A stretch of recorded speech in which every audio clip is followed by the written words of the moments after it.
local farmer Aubrey Hanford, along with several concerned citizens. We are here today on the banks of the Hillsborough River and with Halloween right around the corner to present 10 of the most frightening facts about Florida water. Now, our message today is clear. It's time to give Tampa Bay, the Hillsborough River, and waterways across the country the Halloween treat they deserve: protection from polluters. President Obama has the power to make fishing and swimming in our waterways a lot less scary. And today we are urging the Obama administration to ensure that Tampa Bay and the Hillsborough River are protected now and for future generations. Some of the problems that plague Florida are nothing short of frightening. For example, Tampa Bay is the largest open water estuary on the Gulf of Mexico, yet it is assaulted by more than 4 billion gallons of oil, fertilizer ingredients, and other hazardous materials each year. And pollution throughout Florida's waterways has resulted in 3 times more dolphin deaths in the Indian River Lagoon in 2013 than in the years past, and in the deaths of over 250 brown pelicans, likely due to red tide. To make matters worse, more than 80% of the lakes and reservoirs that have been tested in Florida have failed basic water quality standards, yet over 2/3 of the Florida delegation voted to undermine restoration of Clean Water Act protections. Right now, we have a chance to improve the health of our waterways so that by next Halloween, Tampa Bay and the Hillsborough River will be a little less scary. Loopholes in the Clean Water Act have allowed Tampa Bay and the Hillsborough River to become a witch's brew of pollutants. The river provides drinking water for over 3 million people, yet agricultural runoff, sloppy development, and industrial pollution all haunt the health of these waterways. So we need President Obama to act now to protect Tampa Bay and the Hillsborough River by restoring protections to all of our waterways. The U.S. Environmental Protection Agency recently announced that they are moving forward with a rule to close loopholes in the Clean Water Act that currently leave nearly 30% of Florida streams unprotected, putting the drinking water for close to 2 million Floridians at risk. But major polluters want to stop these protections so they can continue polluting at the public's expense. Environment Florida thanks the EPA for taking this first big step to restore Clean Water Act protections to all of our waterways. Closing these loopholes in the Clean Water Act will protect the drinking water and economic vitality for millions of Americans. Environment Florida also thanks members of Congress, like Congresswoman Castor, for standing up for clean water. Support in Congress is critical to preventing further efforts to weaken Clean Water Act protections and demonstrating widespread support for protecting all of our waterways. Both Environment Florida and Gulf Restoration Network also thank Senator Bill Nelson, representative, for being here, also to support clean water in Florida. Environment Florida and Gulf Restoration Network are calling on President Obama to move forward with these protections now so that we can enjoy Tampa Bay, the Hillsborough River, and our waterways throughout Florida for years to come. Now, I'll turn it over to Vito Sheely, Outreach Director for U.S. Representative Kathy Castor, who will later actually tell us some more about clean water. But actually first, let me hand it off to Pete Owens, professional engineer for the Environmental Protection Commission, who will tell us more about our local water. All right. Good morning, my name is Peter Owens. I'm a wetlands engineer with the Environmental Protection Commission, which is a local legislatively formed government body in Hillsborough County, which has our local county commissioners, environmental protection commissioners, and we have our agency protects air, water, waste, and wetlands, and I'm in the wetlands division. Back here I put a watershed of the river. It's a 690 square mile watershed that extends beyond Hillsborough County, way up into Pasco County, the major tributary of Cypress Creek, and thank you. And also over to Polk County, where it goes into Blackwater Creek, and over to Itchipakasassa Creek. So one good thing I'd like to say about Tampa Bay, that this year, through the efforts of a lot of programs, the Environmental Protection Commission, Estuary Program, and Water Management Districts, and Department of Environmental Protection, Tampa Bay has good water quality in all 4 of its segments this year, which is a pretty amazing thing considering the increasing population in Tampa, and the fisheries are coming back. We are seeing seagrasses recovering in Tampa Bay. So through a lot of diligent efforts, even though we do have impaired waters in the area, I do want to send out a signal of hope to everyone that through these efforts, we really can make a difference and really change the paradigm of what happens in Tampa Bay and Hillsborough River. Not just here, but this same theme should be used in most of your national estuaries to promote a positive change. To see seagrass come back, to see fisheries habitat come back, and is a major plus. The wetlands that we protect, I call them little scrubbing bubbles. Every one of those small wetlands that feeds into the tributaries of the Hillsborough River is a helper that helps to assimilate that pollution. And also, the wetlands in the river system create a vast wildlife corridor that runs all the way from, we just helped do that connectivity by the purchase of Cone Ranch, which is a 12,000-acre parcel, through ELAP. So now we have almost a wildlife corridor that runs all the way from the Hillsborough River State Park all the way up through Blackwater Creek to the Austin Tract and all the way to Green Swamp. So that connectivity that many agencies have been working on is another major plus for this river. So even though we do have impairment, some of the places that have impairment with low DO, the agencies look at the biota and find out that even if the DO is a little bit low, if you have a healthy biota system, it may well be that stream naturally occurs that way. The lower river, we've been doing many efforts by a whole conjoined group, the Friends of the River Advisory Council, the Water Management District, DEP, Estuary Program, to promote getting a freshwater gradient and fresh water back to the base of the dam up here at Rolette Park. So there have been a lot of wonderful efforts to do that. So I just want to thank everyone for what I consider progress in a positive direction in terms of both environmental protection and in trying to turn this river around and get it back to what Jennifer was saying, a more pristine state. Thank you. Thank you. Thanks. Now I'd like to hand it off to turn it over to Ozzy. Will share with us why clean water is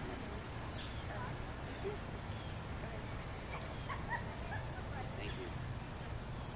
My name is Aubrey Hanford, and I represent a new, younger generation of farmers deeply concerned about the future of our water resources.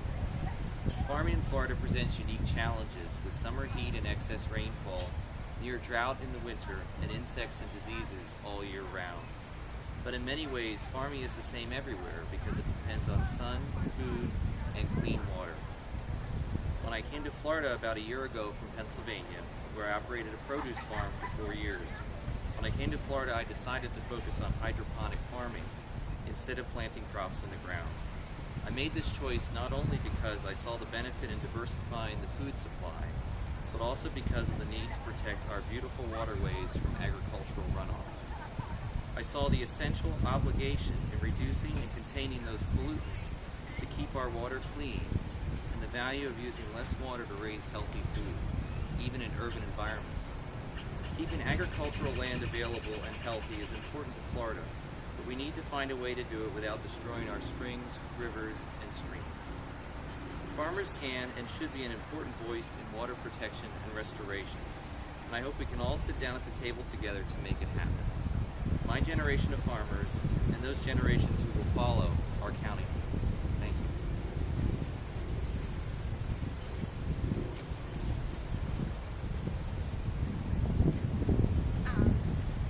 wonderful. And now I'd like to turn it over to Kathy Harrelson. I'm sorry. Gulf Restoration Network. I have some comments, but first I wanted to introduce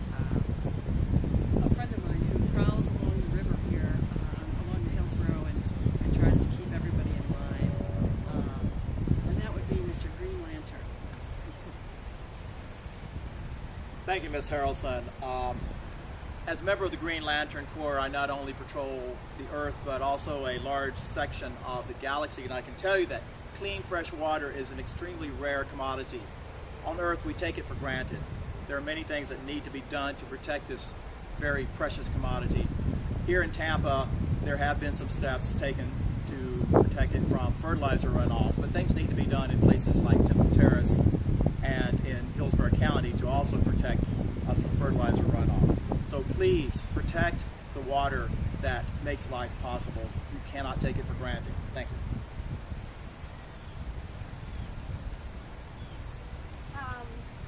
Fantastic. And I would like to hand it over to Kathy. Go ahead and bring up. Okay, great.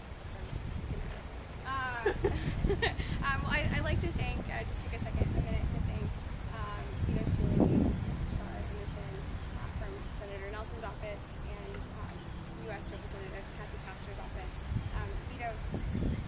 Obviously, a word about the importance of clean water. Well, that's how I'm Vito Shield with Congresswoman Kathy Castor's office, and quickly enough to take away from anything, but Congresswoman Castor is very supportive of the Clean Water Act. As for Floridians, we all know the importance of clean water here in Tampa Bay, not only in Tampa Bay, but throughout the country. So we will continue to fight for the Clean Water Act and make sure that our waterways in Florida and around the country are protected and safe. Thank you, Shar. Shar Anderson, Regional Director, Senator Nelson. Good morning, Shar Anderson, Regional Director, U.S. Senator Bill Nelson. As you all are very aware, Senator Nelson is very in support and protecting of that, of our environment as a whole, to include our waterways and our ports for many reasons, to include that of the protection of the protection of our,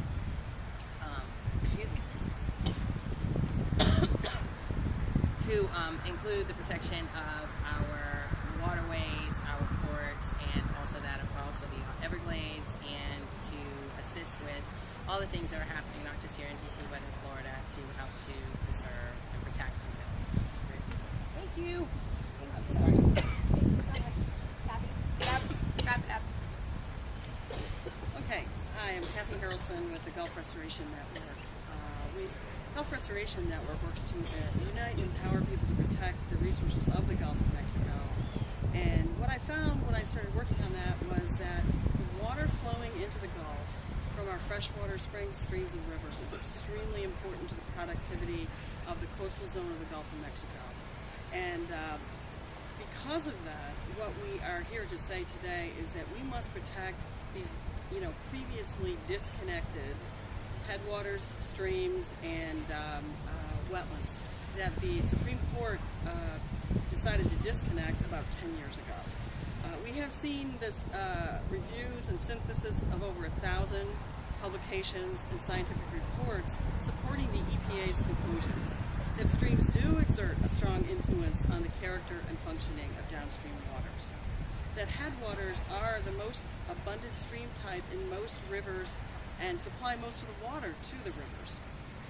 That streams are biologically connected to downstream waters by the organisms that use both the up and downstream habitats.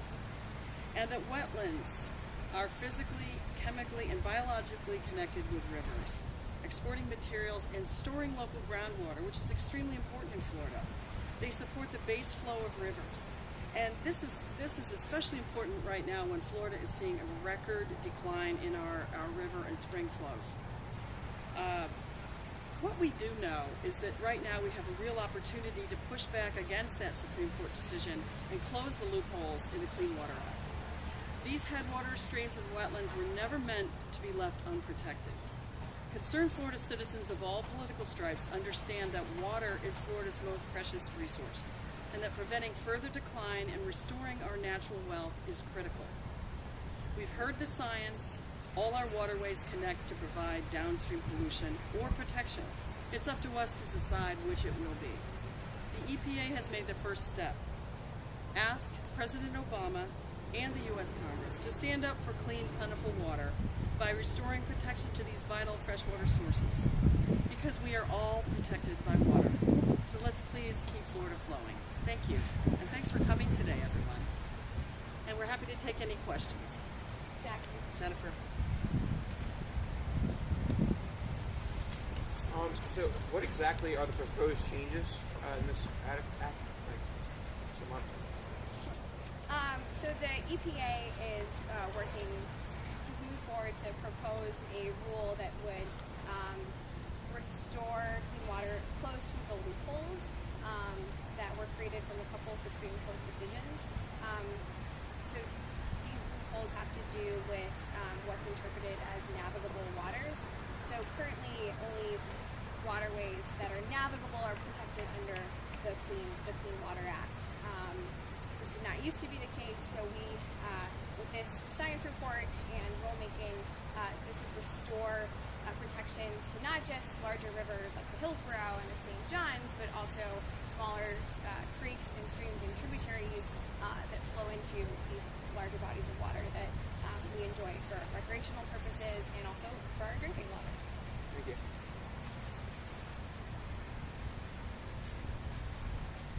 Any other questions? You mentioned the 2/3 of the Florida delegation voted against something. Can you give some details about that, please? Sure. Well, so 2/3 of the Florida delegation, I guess the ones present,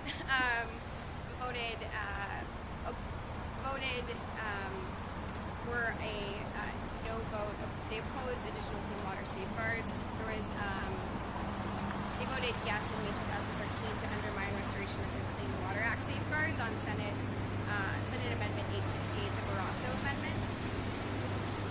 The Barrasso Amendment was put forward by Joe Barrasso. He's a Republican from Wyoming, and essentially he was attempting to keep these headwaters, ephemeral and intermittent streams out of the Clean Water Act protections. Unfortunately, a number of our colleagues here in Florida voted for that. So that is what we're saying, is that, you know, that is not the way, certainly for Florida to go. I mean, we have the kind of hydrogeology we have here, which is karst. Underlying all of this that we're standing on is like a Swiss cheese. And water flows throughout this karst.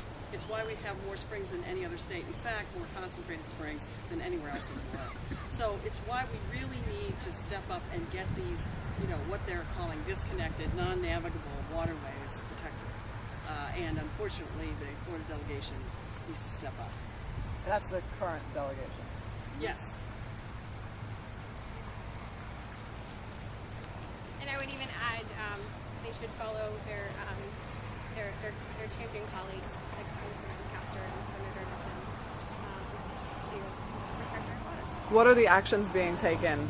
I mean, aside from this, what's kind of going on in that effort? Yeah.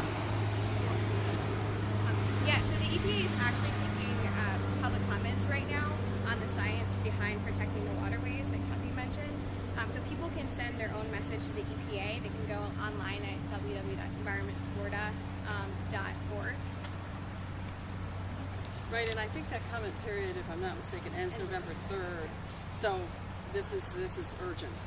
That we, as citizens, just say, you know, we want all our waters protected. It's a simple message, and we support the EPA rules, and we want all our waters protected.